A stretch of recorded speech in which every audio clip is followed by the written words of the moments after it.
et non base la kaka batuma ba okende ba ko benga bango pona ba monique côté qu'on a ba bloqué na nenga politique ba moni ba poste ezomité ba nini ezomité après c'est population botele matoni ni kuna non tant bazo kenda ka ba dialogue ba nini peuple azo zalaka cité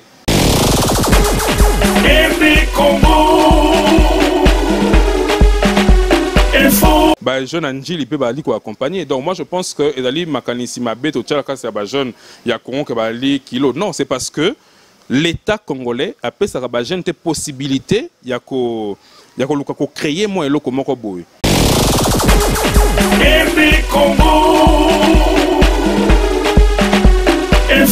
jeune azo la oublié mettons on mona que comme bloqué quelque part ah jeunesse botelema ah ville morte ah bosala boy mais tant jeunesse botelema après si malango ba ko boma na ndenge nini bako aider ba famille wana donc to ta passe likolo ya passe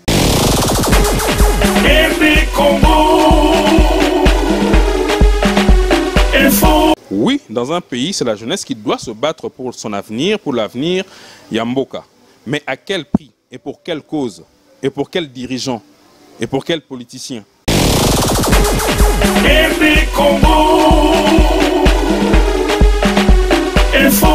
personnellement, on est d'accord que le babim sa jeunesse et que nos tambola, le massa c'est bêta, ba jeune msuba kokufa.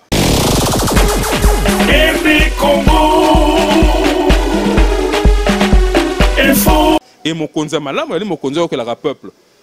Pourtant on le peuple non, on peut ça peut possibilité à ko bongisa et sika oyo peuple azomona malamu te.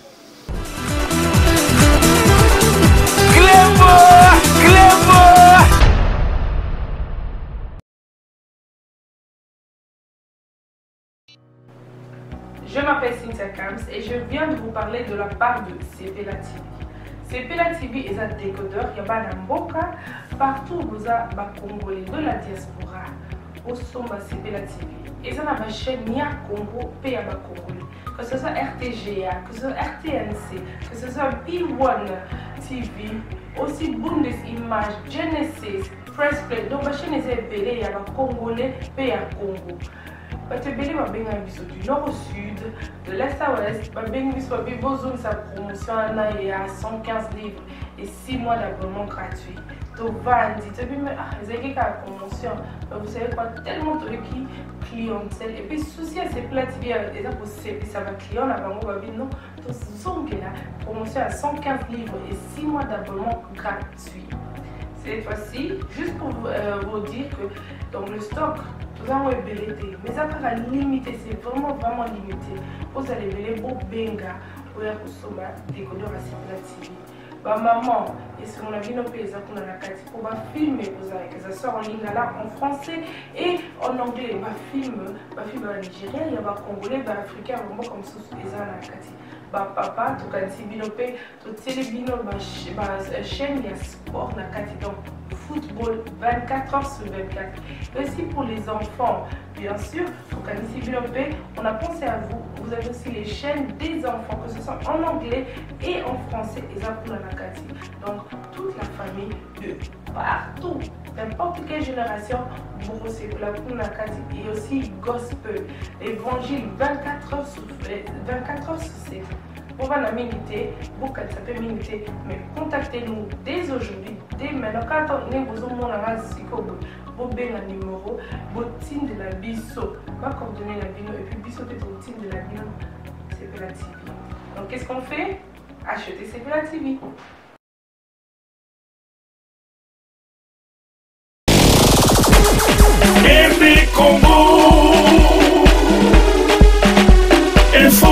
Très chers amis, bonjour et bienvenue dans votre site rdcongoinfo.net. Tout le monde est d'accord avec mon vieux César Ngadi na système à clé boande tokendaka na musala balobi RD Congo Info ezana pona ko servir bino musala bosenga kabiso bisiko botinda kabiso yango to salaka. Alors aujourd'hui, votre ambassadeur Gradimu ya ibenge de la presse congolaise alobaki non tokotana nous na côté politique to meko solola totala avenir et la jeunesse congolaise nabiso et si kanine to komi o eloban ndeko les airs tambwe to komi wapi. Alors lelo souvent tout le monde a jeune baza vraiment utilisé na mboka na biso Congo, mais tant que comme na ba produit na ba ressources tout le monde a jeune ba se retrouver até. Alors lelo to eko beta lisolo na mona mboka aza congolais na biso ya awa, malgré tout ya fanda ka musika na mboka Paris, aza na Paris et to komeka ko beta na lisolo ya aza bongo président ya association Ecopac, ONG Ecopac. Robeta na lisolo bokoyeba nini oyo ngana ye tozo solola lelo na etali jeunesse na biso ya mboka Congo. Alors reste-moi derrière la caméra si tu es d'accord avec moi. Fungola biso écran na biso tobeta bongo lisolo na mona mboka. On appelle déjà bonjour. Bonjour Grady. Nalingo se présenter na balandi na biso nyonso ya RD Congo Info o nyonso bazotalo tebi kezambala liboso te oleka na RD Congo Info, mais na plateau ya Grady mu ya émission ou analyse c'est la toute première fois. Alors on se présenter na balandi nyonso bazolanda yo na RD Congo Info. Ezali bongo abino ndeko Teddy Itao, président coordonnateur ya Ecopat, donc éveil des consciences patriotiques.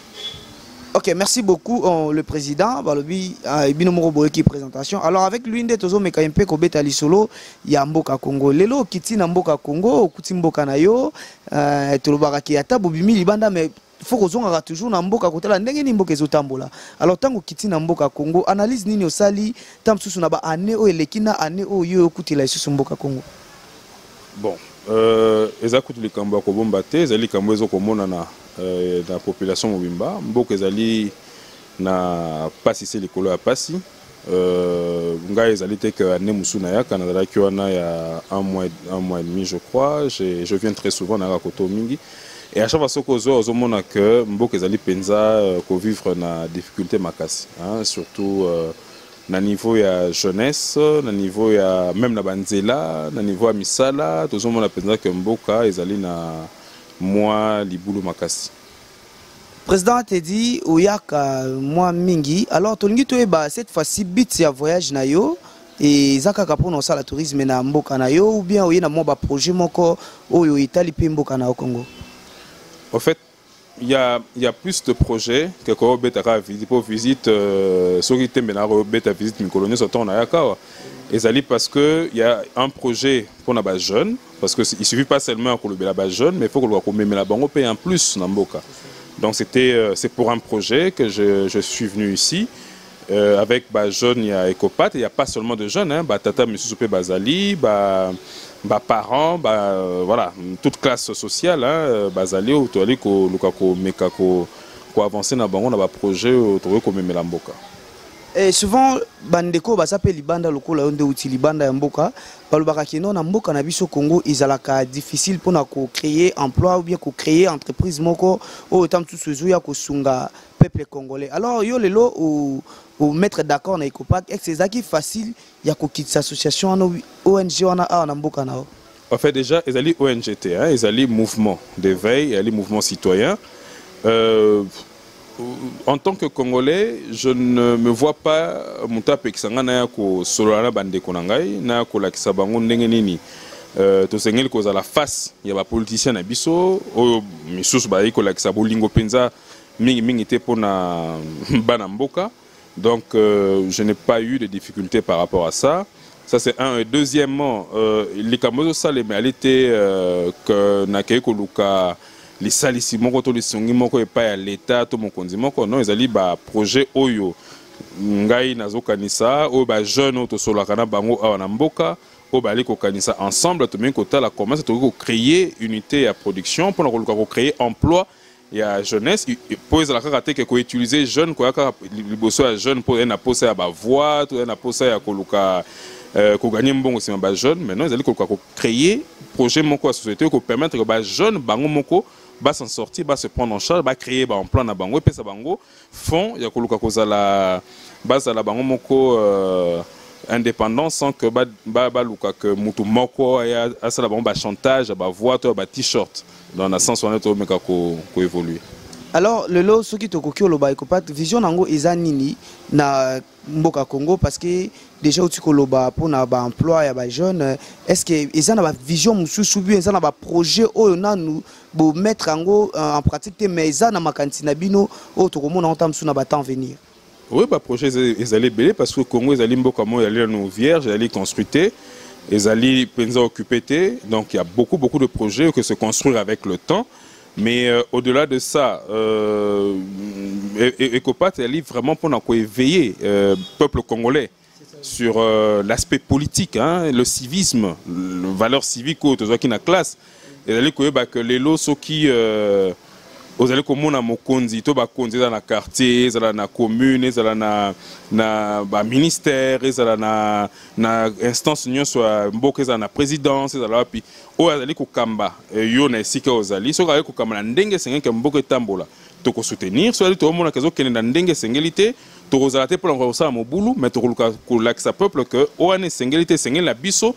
Tout se prendre en charge. Comment se prendre en charge? Se prendre en charge les karaté ko buka, ba magasin ko ça ni mais ko ba côté barrage na ba banso ba ko permettre que mboka et avancer, peuple à se retrouver, ba parents bazwa et foutez-le ko ça là que bana bazwa ba classe, donc aller ko faire remettre en place ba valeurs civiques oyo to tanga na classe, oyo ali droit ya peuple.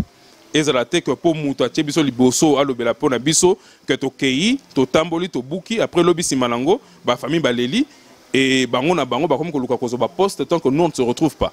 Donc vous allez un peu essayer de faire comprendre à la jeunesse que to salate bato ba ko luka ba utiliser biso na ba fin moko personnel mais to zala que o to moni lelo akoya na makanisi ya ko luka ko bongisa mboka yene to ko luka to landa parce que to moni ba utiliser mingi jeunesse na ba sostenet na ba élection ba député ba koya na ba quartier biso to kopesa misala yo lo belanga na no député ni na mboka o ye moka ina na kutonga zo kokota neni na bokonzi ali na mbongo te alo banoko aussi dit ça akwa aussi dit ça pauvreté to manque musala ezala raté mais tango ye o lo pesa jeune ka t-shirt après si malongo lobby ba komono so soutenir eska ba oyo ba ponaki yo biso na Ecopat to lobby boy ole akoyaka na maloba tozali na mboka moko ezali na terre arable ezali ko permettre que le attention ko lone sika nini bambuma ekobota to lobby boy to net na 4 districts na Congo na district moko to pesi eteni ya mabele o ba jeune ya district wana ole ke biso to ya to ba bino ke bo voter biso po to na te ba ko ba voter mais to pour que peuple la me akozwa nini na chaque district wana ba jeune bazui ba meko sa bilanga na bango na bilanga soko kenet na kozwa exemple moko okena marché ya liberté eteni moko ya eteni ya ndembi etekamaka na $50 $50 aux huit soko sali 500 bottes ou 1000 bottes na 1 hectare ou 2 hectares à mabele donc aux huit 50 fois 500 000 bottes on a 50 000 par 2 semaines pour ndembe bottes à chaque 2 semaines na mois moko on a 100 000 et ce que j'ai yango biso na kobato mbongo wana ko ya jamais pas na ngai pona besoin ko simba yango te pona bwe muta bakana iko luka mbongo et ni kuna même mbongo wana bo fungoli yango jeune ya mboka na nini kuna afungoli compte bancaire awa o mbongo wana bo to na kata compte lelo soki jeune na besoin ko fungola moi boutique to na besoin fungola moi nini garage pour ba basali nini mécanique o ba za misala te mais to imposer bon tant ko fungoli garage Zoua, na mbongo Ecopat te kopesa yo obuno bo tourner. Aujourd'hui moi 5 jeunes ou bien 6 jeunes ya commune wana opesi musala. Et tant opesi tant obani ko tourner, obani pour raison ça pas mke na qu'est-ce Ecopat peut permettre bande commission peut bana besoin ya ko za pouvoir fondement ba entreprise na bango, ba avez possibilité à ce que to pesa bango makoki ya ko sala. Donc voilà un peu l'idée.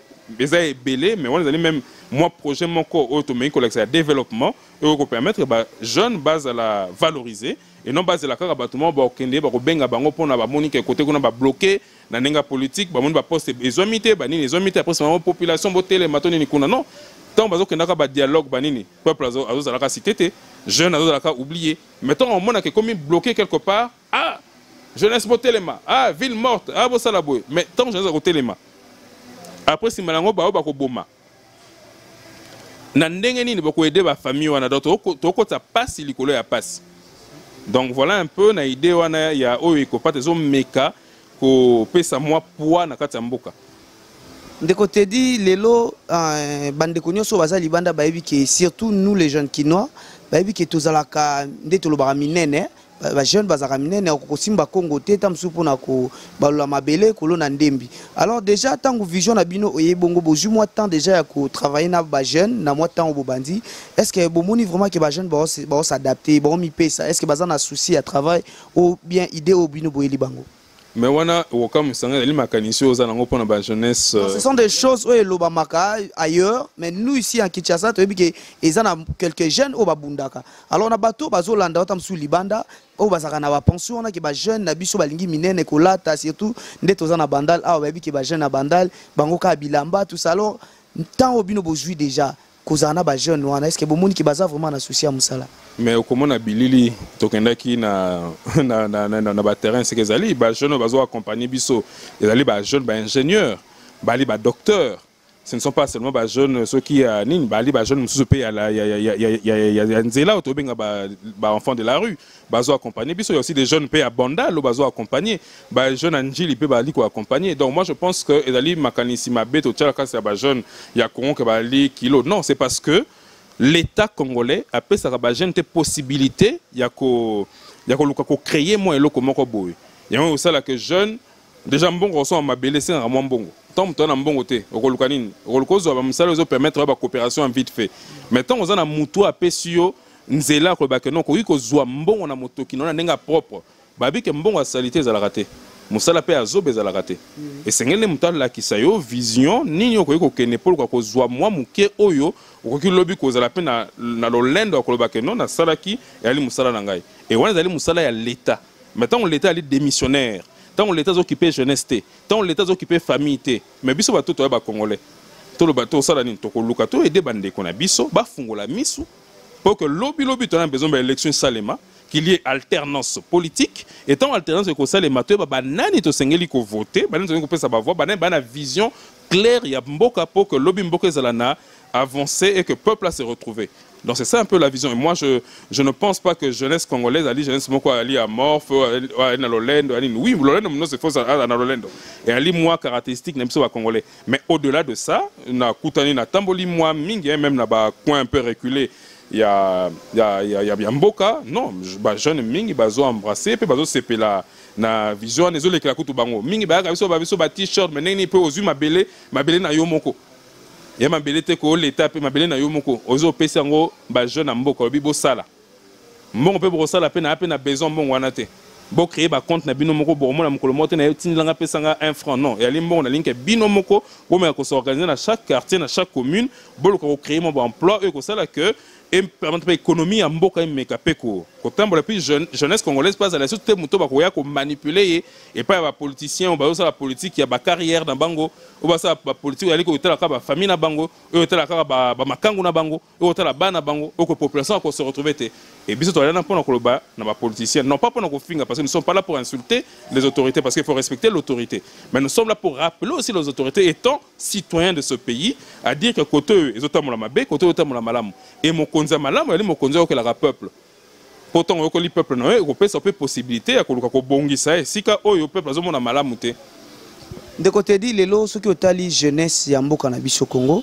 ozo chango sika nini na politique parce que ceux qui to moni souvent ils ala kaka jeunesse ils ala kanase ils a ko accompagner neti tozo ba déjà que lobby et sengeli ville mortezala et souvent bazota la kaka na jeunesse nde sengele bima jeunesse sengele bunda sko lelo yo tango ozotala na makanisi ozo ya nango pour na jeunesse na biso ozo mona nini elo nini apport nini entre jeunesse na politique na biso.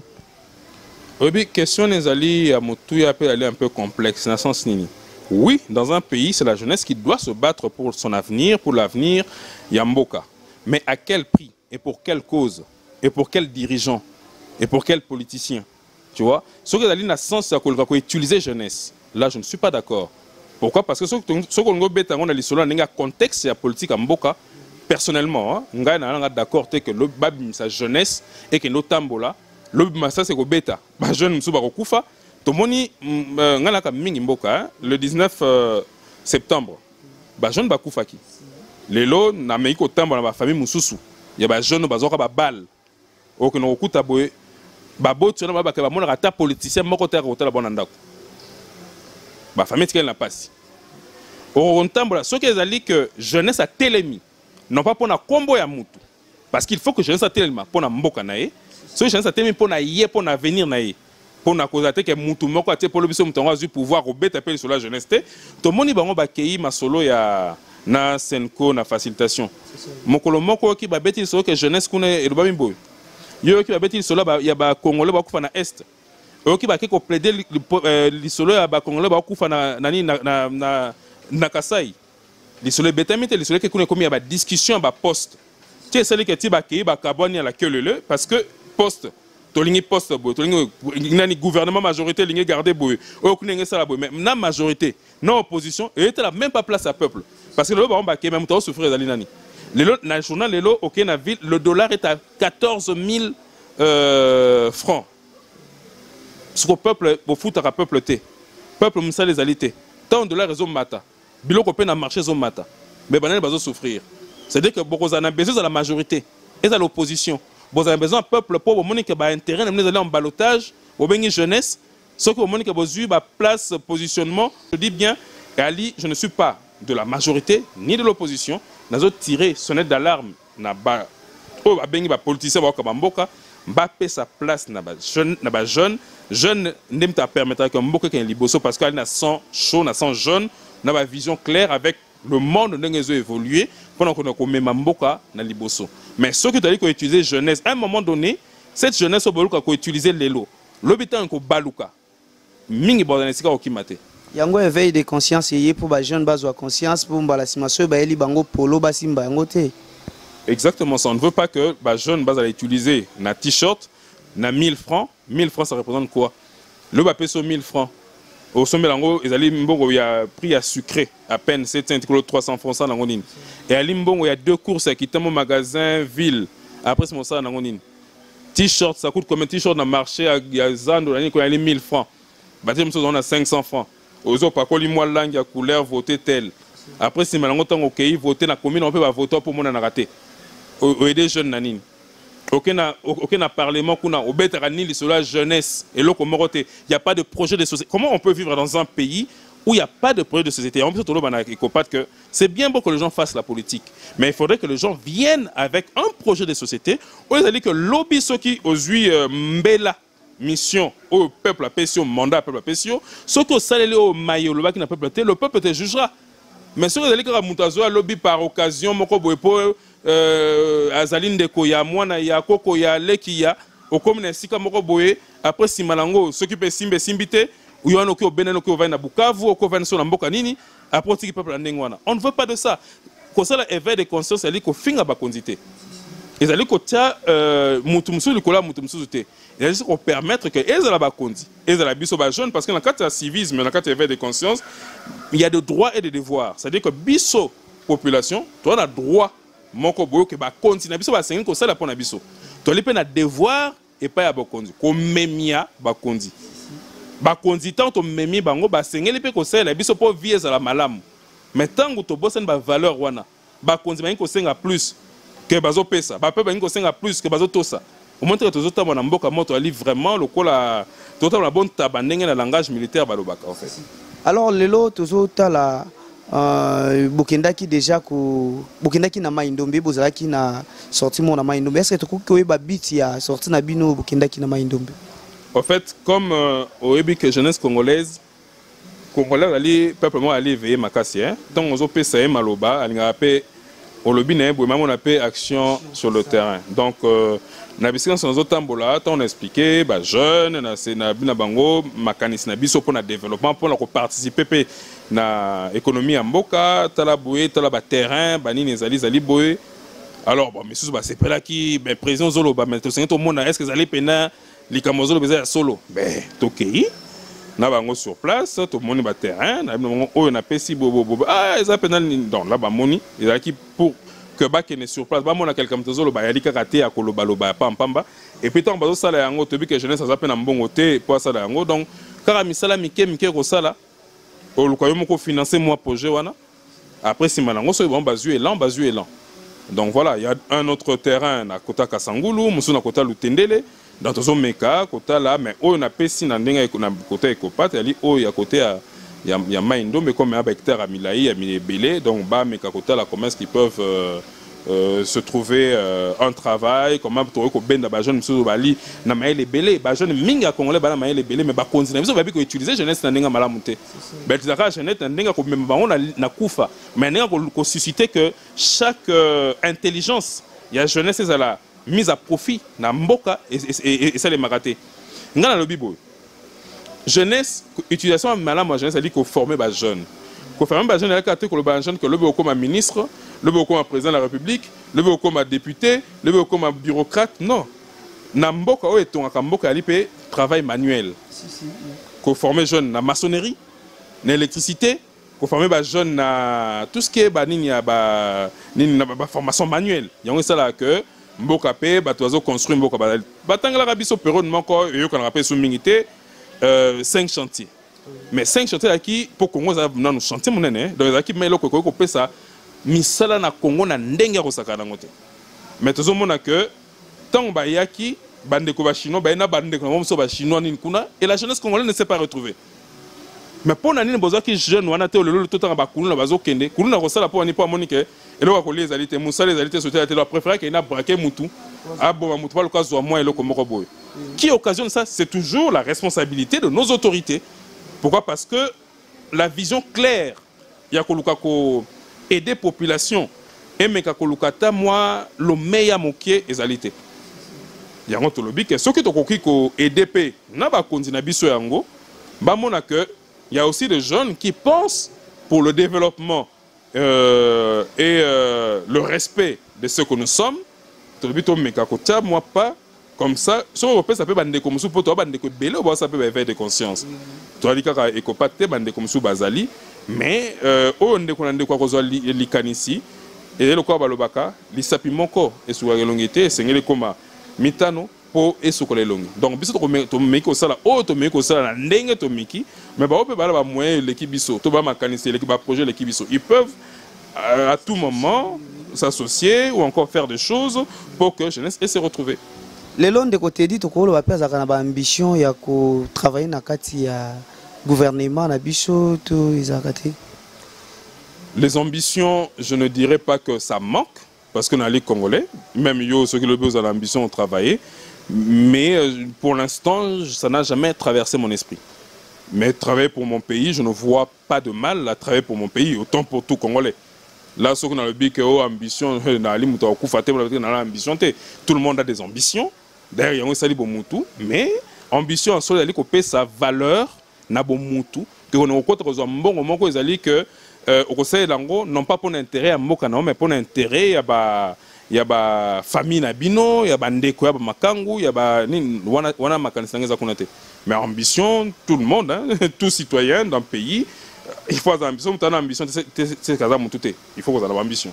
Les longs de côté dit batumsu bakoloba ki peuple congolais ici a fungoli mishu a moniki no polo ekosimbate bassin ekosimbate yango bakomi koyela bango na ba stratégie mususu. Est-ce que stratégie de côté dia nango lelo ezaka ateke po mukolo ye pa kolkocha libaya azana facilité à koleka po ici alona lona na peuple congolais.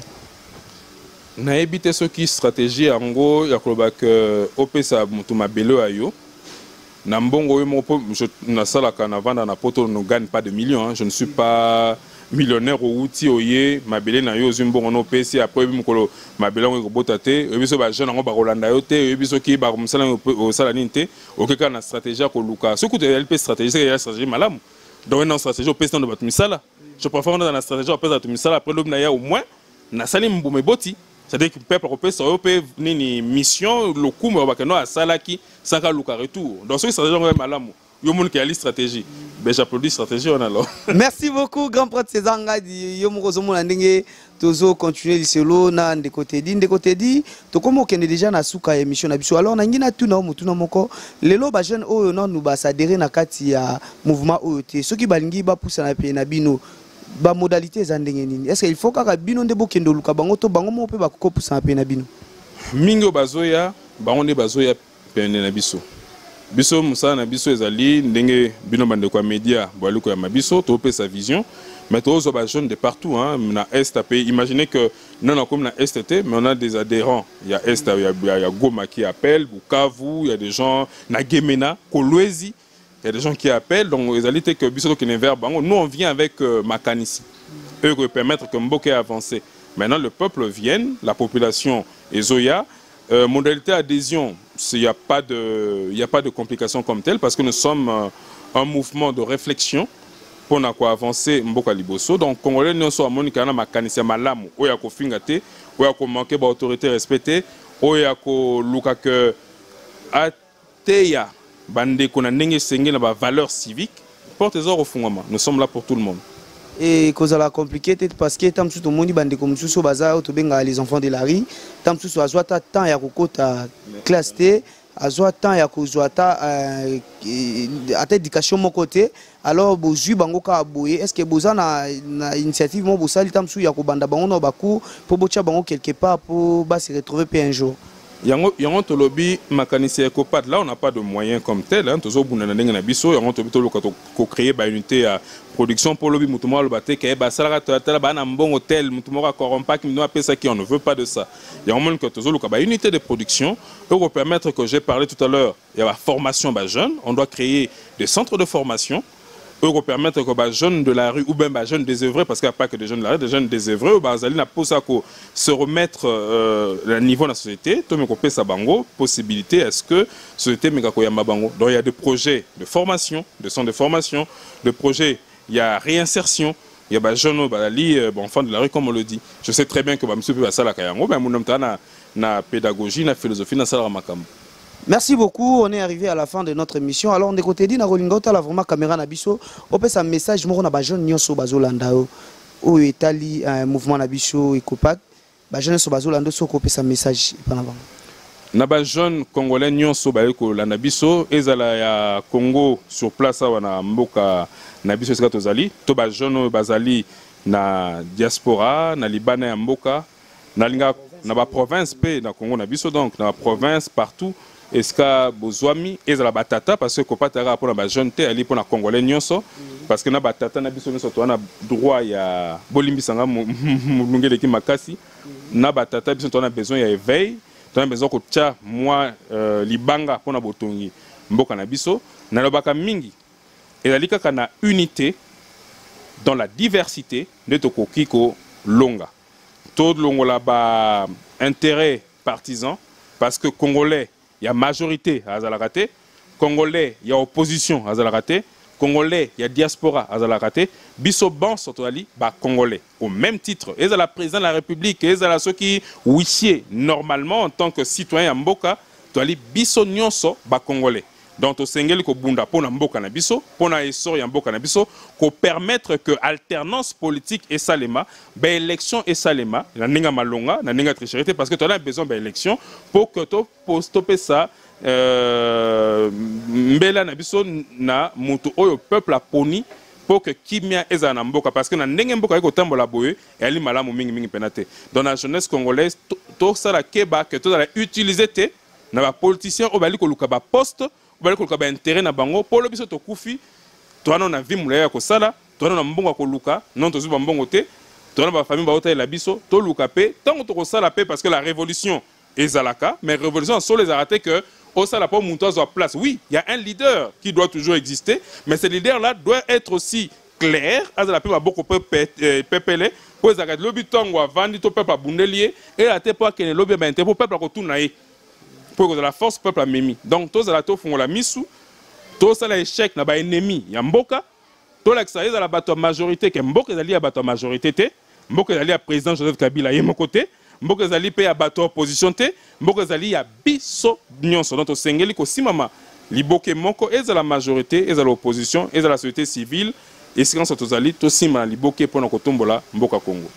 Merci beaucoup Balandinho Soya RD Congo Info. .net pour comprendre que Tozaki Bonguna président Teddy Taoyende to Betinaye Masolo o Itali Mboka Congo pe jeunesse congolaise na biso. Alors to komi na suka émission na biso na pesi merci na bayenyo so batala ki émission o yo bayenyo so basepeli soki ya kokomezali bo komeli biso na ba commentaire soki pe esengel ko le kalanzela singa numéro ezawana bobengi ya président pe ezali wana bobengi ye soko lingi ko s'adhérer vraiment obengi na numéro eza mopanzi wana okozwa moko président bokobeta lisolo kaka ndenge sengeli na pesi merci na Glody Kuma c'est Nzambe à Norvège mama Emilie Nzemba na Londres motema tous pepele ya mbeto lo kabaka bangu chikuna les champions Rex Mbuluku casque bleu Donald Kachuva mon ami personnel ba nyoso bolandaki gradimu ya na pesi bino mbote ya trop na linga bino ngana bino tokuta na numéro eza koya na système toujours ya analyse soki sengeli to beta lisolo ya mboka Congo to kobeta soki pe sengeli to kota o etali musique to kokota kaka ndenge ezalaka pona kopesa bino information parce que bolwaka bino boza musika boza na posa kozwa information euti na mboka na bino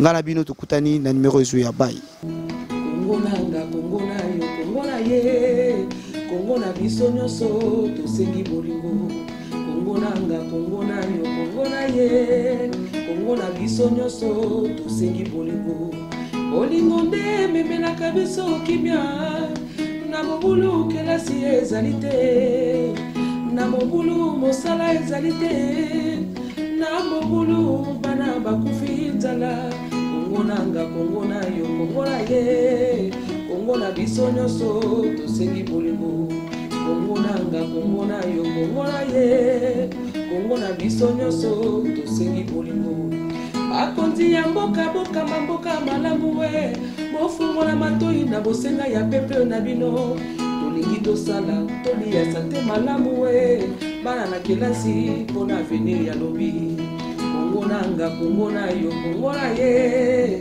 Congo ya biso nyonso tosengi bolingo Congo nanga Congo na yo Congo na ye Congo ya biso nyonso tosengi bolingo Tolanda ndakisa oya bakoko na biso batonga mboka kaka na lisolo Congo nanga Congo na yo Congo na ye Congo ya biso nyonso tosengi bolingo Congo nanga Congo na yo Congo na ye Congo ya biso nyonso tosengi bolingo Bakonzi ya mboka boka mboka malamu we bofungola matoi na bosenga ya pepe na bino tolingi tosala toli ya sante malamu we bana kelasi pona avenir ya lobi tolanda ndakisa oya bakoko na biso batonga mboka se na lisolo Congo nanga Congo na yo Congo na ye Congo ya biso nyonso tosengi bolingo Congo nanga Congo na ye Congo na yo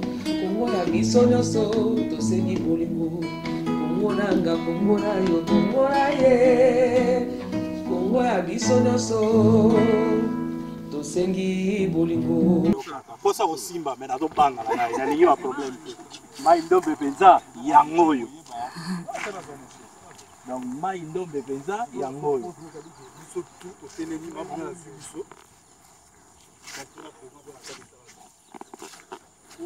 mai oyo emela bakamion ya minene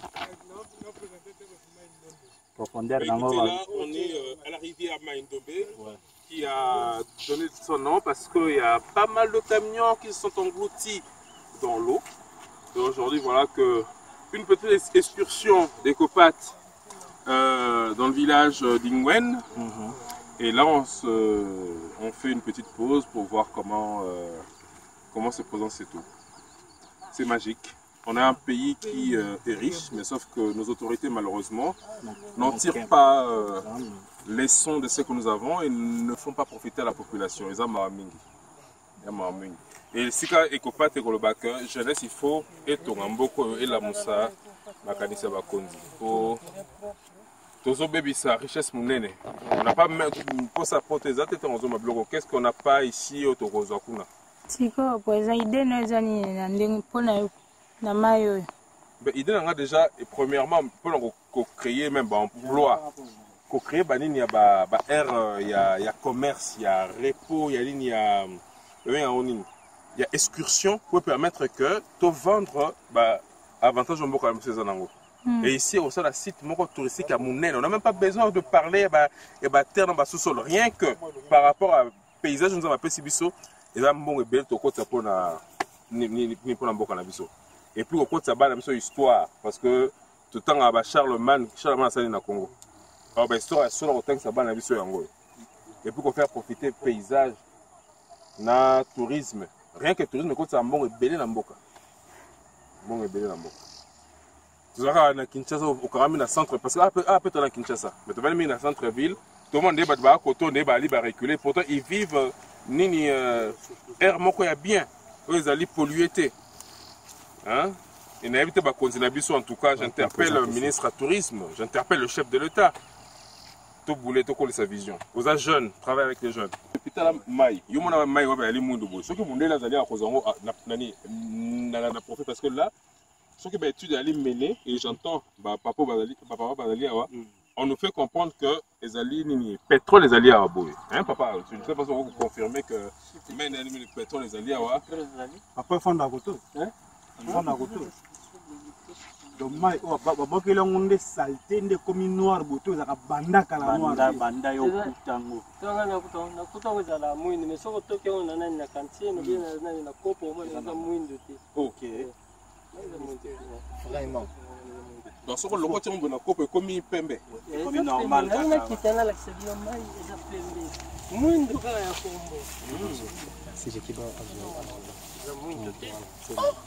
Ah ouais, yango. Ah oui.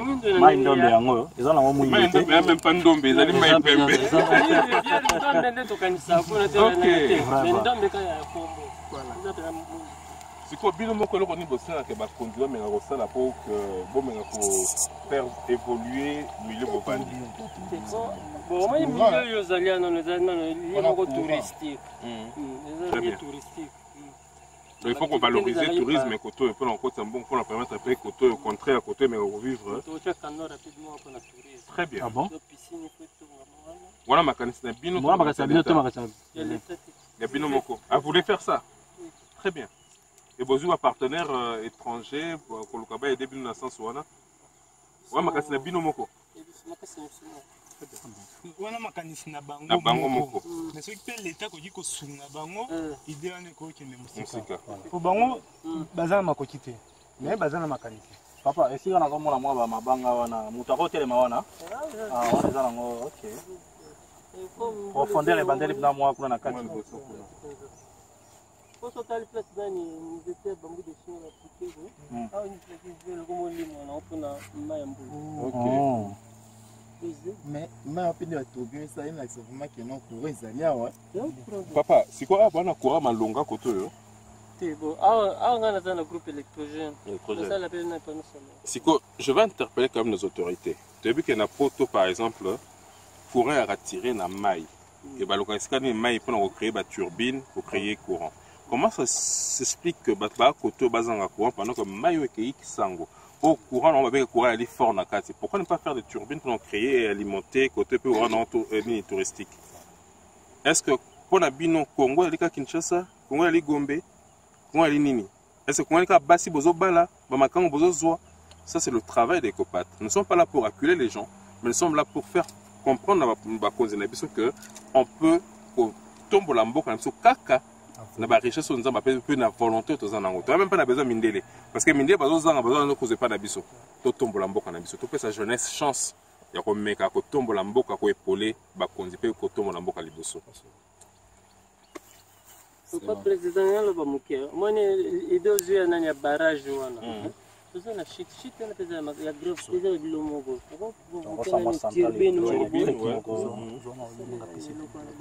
ça coûte pas cher de nature il y a nzamba pesa au sale turbine et c'est un rappel mbongo ebele belé te papa on dit le barrage mo ba mbongo provoquant sur place. Kongonanga kongona yo kongona ye kongona biso nyonso tosengi bolingo kongonanga kongona yo kongona ye kongona biso nyonso tosengi bolingo bolingo nde memelaka biso kimia na mobulu kelasi ezali te na mobulu mosala ezali te na mobulu bana bakufi nzala kongonanga kongona yo kongona ye kongona biso nyonso tosengi bolingo kongonanga kongona yo kongona ye kongona biso nyonso tosengi bolingo akonzi ya mboka mboka malamu we bofungola matoi na bosenga ya pepe na bino tolingi tosala tolia sante malamu we bana na kelasi mpona avenir ya lobi nanga Kongo na yo Kongo na ye Kongo ya biso nyonso tosengi bolingo Kongo nanga Kongo na yo Kongo na ye Kongo ya biso nyonso tosengi bolingo tolanda ndakisa oya bakoko na biso batonga mboka kaka na biso